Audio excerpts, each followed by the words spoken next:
mean, when you look at Vision 2030, many say that it was launched by former President Daniel Moi.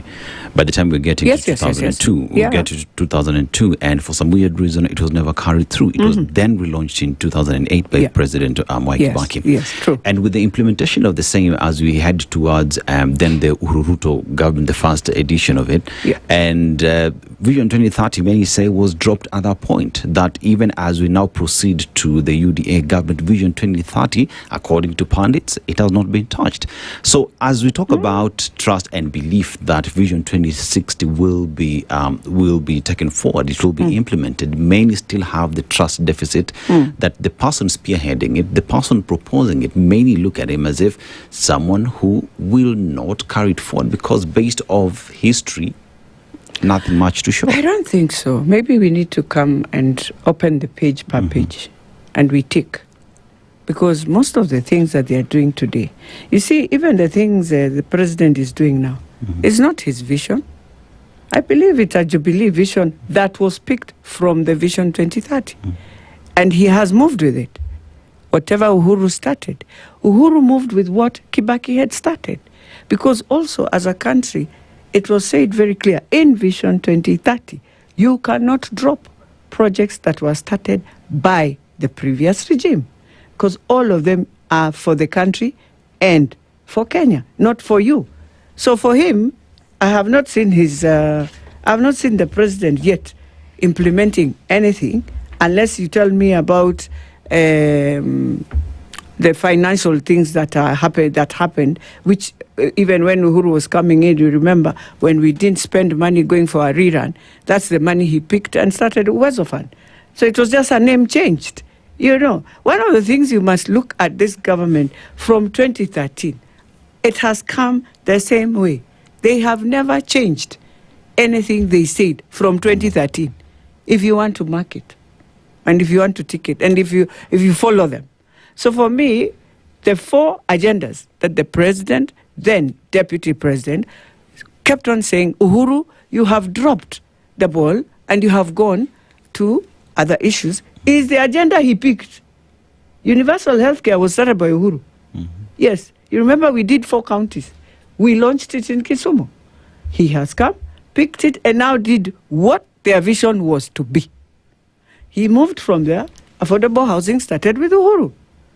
He did it in Ziwani, he did it other places, but the way he did it, I think Uhuru felt, no, if I touch it also, it's politically going to hit on me. Let me leave it.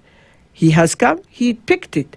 So for me, their thinking from 2013, they have carried it forward. And they are still implementing it. But it is within also, when you go back to Vision 2030, we said by 2030 we must have 250,000 units built in Kenya. It's in Vision. Per year. It's in Vision 2030, you know. And so, even that universal was, remember Anyang' Nyong'o was the dream, the vision bearer of universal healthcare when he was the public health minister. He tried it, yes, but I remember... Minister for Planning, yeah. Then he was Minister of Health. Yes, during Kibaki's time. He came with it. You remember he was taken to court by Koto, by my father Atwoli. Takes him to court, and that's how that dream was killed. So it's something that has been there. They try, it comes out, it gets into a challenge, it is left there. So all this. So there's an implementation problem with government. And that implementation problem is what I'm saying. You audit. It's not just this government. It's governments that have been there. So if you're saying in terms of their short-term framework, when they are doing when we start the budget, which we've already started, and I'm hoping now everyone is following. The budget of 2028 is now already, because you have the different teams sitting now preparing, and you look at Vision 2030, and you bring in now your framework of what you will want to do. It is picked there. So I'm a bit worried here. Because if you're telling us, Mheshimiwa, that from 2013 until 2026, the same thing has just been doing the rounds, number one. Number 2, there's an implementation problem. Number 3, we've been unable to then audit what has been the vision until 2030, and we're 3 years away from that.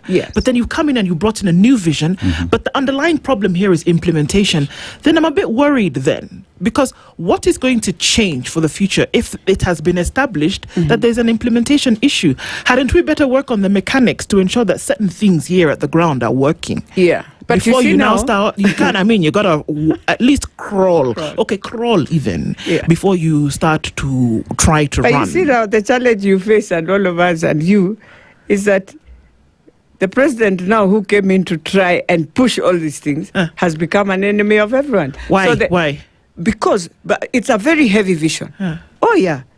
It was a very heavy vision. And so if you are pushing it to see things work, to see things that you need to achieve this, at least achieve one of these goals in this vision. Who's stopping the president from achieving one of those goals? No, he has tried right now. Which one? But then who's stopping him? Who says we don't want you to do that? Stop it. Who said that? But right now I know we are saying affordable housing is why are we doing it? But he's continuing with it. That doesn't, exactly. He has decided. But he has not stopped him from doing it. He still continues to take our money and do it. It's just because he decided to be bold. I told you, Uhuru tried and realized, I don't want to get into a lot of this back and forth with the citizens. Let me just do what I can and leave. But he has come in boldly to say this has to work for Kenya. He is picking it from that vision 2030. Okay. But then it is also a heavy vision. You hear somebody saying, why are you finishing it? We can stay for 20 years. Is it the same Kenyans? Yeah. There are some of them asking, why are you doing all these things? We can finish it in 20 years. You see, Vision meaning we shall go